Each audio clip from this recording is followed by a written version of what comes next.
জনগণ দেখেছে যে ভোটের দাবিতে আন্দোলনটা আসলে রাজনৈতিক দলগুলোর আন্দোলন, তারা যদি এটা আদায় করতে পারে জনগণকে ভোট দিয়ে আসবে, কিন্তু এর জন্য জীবন দেবে না তারা। তাহলে জনগণ কিসের জন্য জীবন দিবে, যেটা যার কারণে তারা জুলাই মাসে দিল অপরিচিত ছাত্রদের ডাকে। এবং পুলিশকে আমরা বলতে শুনেছি যে একজনকে মারি স্যার, একটাই মরে আরও 10টা আসে। এই জিনিসটা আমাদেরকে বুঝতে হবে এবং আমাদের নিজেদের কায়েমি স্বার্থের কারণে আমরা যেন ইতিহাসের সাথে বেইমানি না করি। যে এবারকার চাওয়াটা হচ্ছে যে সংস্কার করতে হবে, শুধু নির্বাচন এবং সংস্কার করার অনিবার্য ফল হিসেবে নির্বাচন আসবে। সংস্কার বনাম নির্বাচন এই ধরনের কোনো মানে বিভাজন করার আমাদের কোনো দরকার নাই। কিন্তু সংস্কার লাগবে না, নির্বাচন দেন, এই ধরনের কথাবার্তা আমরা মনে করি যে রাজনৈতিক দলগুলো আরও দায়িত্বশীল হওয়া উচিত। তারা এই কথাটা বলার মাধ্যমে আবারও আসলে নিজেদের একটা মানে কি বলবো বিধ্বংসীর একটা শর্ত তারা তৈরি করে রাখছে। কারণ যদি আপনি সংস্কার ছাড়া নির্বাচনে যান, তারপর বাংলাদেশে আবারও অভ্যুত্থানের শর্ত তৈরি হবে। এই আমরা না করলেও নতুন যে জেনজির পরের যে জেনারেশন কি যেন বলে আজকাল তারা আসবে, আলফা, এই আলফা জেনারেশন আসবে এবং এই আলফা জেনারেশন কিন্তু আবারও একটা অভ্যুত্থান করবে এবং রাজনৈতিক এবং খেয়াল রাখতে হবে যে যারা এবার অভ্যুত্থানের শিকার হবে তাদের কিন্তু রাজনীতি নাই হয়ে যাবে। আওয়ামী লীগের আজকে রাজনীতি নাই, গোটা একটা দল আন্ডারগ্রাউন্ডে পরিণত হয়েছে। এমনকি সিরিয়ায়, যে সিরিয়ায় বছরের পর বছর গৃহযুদ্ধ চলছে, সেই সিরিয়ায় বাশার আল আসাদের পতনের পরে, পালিয়ে যাওয়ার পরে তার মন্ত্রী পরিষদ বিদ্রোহীদের সাথে বসে নেগোসিয়েশন করছে।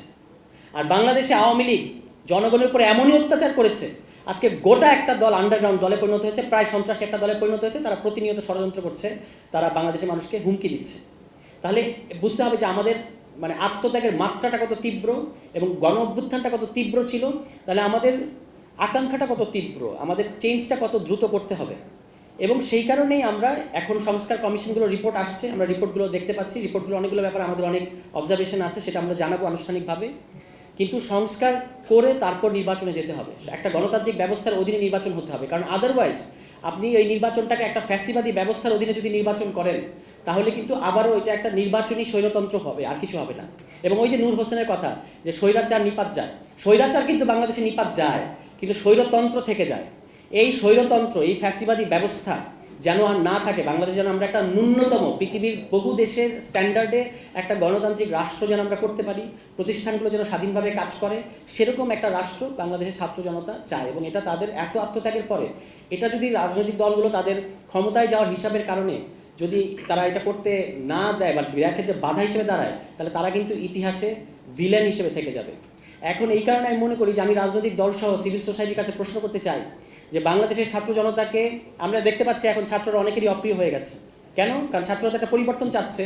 ফলে যে কায়েমি স্বার্থ আছে, যে এস্টাবলিশমেন্ট আছে, এবং সেখানে এস্টাবলিশমেন্টে পতিত দল এবং নতুন যারা ফ্যাসিবাদী হতে চাচ্ছে সেই শক্তি, তাদের মধ্যে একটা ভালো একটা আন্ডারস্ট্যান্ডিং হয়ে গেছে।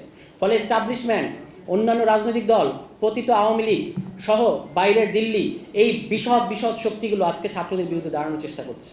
এবং ছাত্ররা যে পরিবর্তনের রাজনীতি করতে যাচ্ছে সেটাকে তারা একটা থ্রেট মনে করছে। এখন ছাত্ররা এই রাজনীতি করবেই। 3 তারিখের এক দফাটা ভিন্ন একটা এক দফা, কারণ আমাদের সামনে ইতিহাসটা পরিষ্কার কি ঘটেছে। এ কারণে নাহিদ ইসলামকে আমরা বলতে শুনি যে ফ্যাসিবাদী ব্যবস্থা বিলোপ করতে হবে।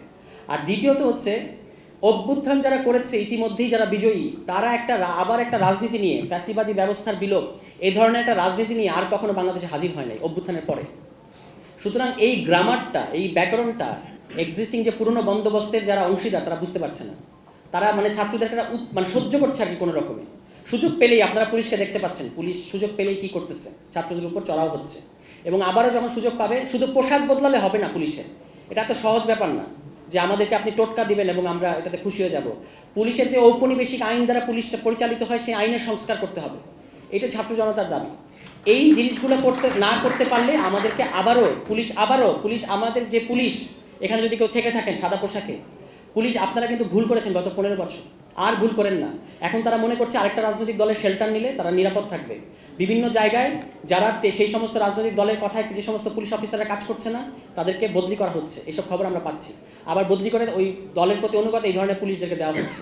তো পুলিশ যদি গত 15 বছর পুলিশের সংস্কার রাখেন, পুলিশকে আগে গত 15 বছর তারা কি করেছে এবং তাদের একটা আনলার্নিং হওয়া উচিত আগে, যে এইগুলো জিনিস আপনারা আনলার্ন করেন আগে, আর করবো না।